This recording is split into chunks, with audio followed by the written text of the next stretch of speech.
To this point, more than 7,000 targets across Iran and its military network have been hit. This isn't gradual escalation. This is overwhelming force delivered with surgical precision. And once again, today is set to bring the largest strike package yet, just as yesterday did. From the very beginning, one thing has remained consistent. American capability is expanding, while Iran's is steadily collapsing. From the sky, destruction is being tracked, hunted, and executed with relentless efficiency. At a U.S. military base in the United Arab Emirates, operations around the AH-64 Apache attack helicopters never slow down.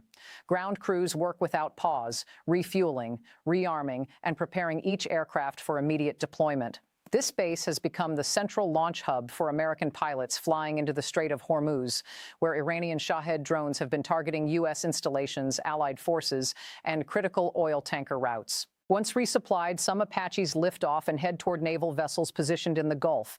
They touch down on flight decks and remain on standby, engines ready. Others move directly into the strait, already beginning patrol operations. The cycle never stops. Helicopters depart, helicopters return, helicopters wait, poised on ships. It's a continuous rotation designed to eliminate any gap in coverage. The moment Iranian drones appear on radar, the chain of response activates instantly. Detection begins aboard the ships. Inside the Combat Information Center, radar operators identify incoming contacts, classify them as hostile, and immediately pass targeting data to Apache crews. Whether they are stationed on deck or already airborne, the order is issued. Pilots on deck ignite their engines and are airborne within minutes. Those already in the air pivot toward the threat. The Apaches close in fast, locking onto the drones and engaging before they ever reach their intended targets. One by one, the drones are eliminated from the sky. After completing their intercept missions, some helicopters return to the ships for rapid rearming and refueling, preparing for the next alert. Others fly back to the UAE base for a full operational reset. On the ground, maintenance crews move with precision and speed. A complete rearm sequence begins. The 19-round Hydra 70 rocket pods are reloaded, unguided but devastating. Each Apache can carry up to 4 pods, totaling 76 rockets per aircraft. The pods are mounted onto the stub-wing pylons and locked securely into place. Every single rocket is inspected before the pod is sealed. Beneath the nose, the 30mm chain gun ammunition drum is replenished with a fresh belt of high-explosive rounds, the same rounds used to tear drones apart at close range. Next come the AGM-114 Hellfire missiles. Laser-guided and highly lethal, these missiles are capable of destroying armored vehicles, fortified positions, and larger high-value targets. Each missile is mounted onto its rail launcher, electrical systems connected, and fittings secured. The Apache is once again fully armed, ready for immediate combat. Nearby, at a desert airstrip, a U.S. C-17 cargo aircraft touches down and taxis into position.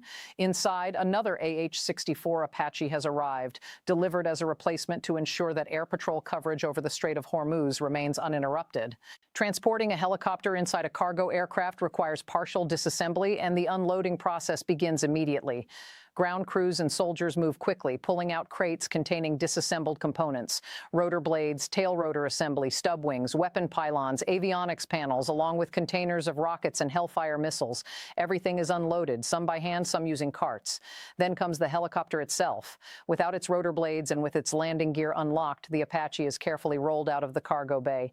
It takes a coordinated team to guide the airframe down the ramp and onto the tarmac. Every movement is deliberate, ensuring no damage occurs to sensitive systems, weapons, or structural components.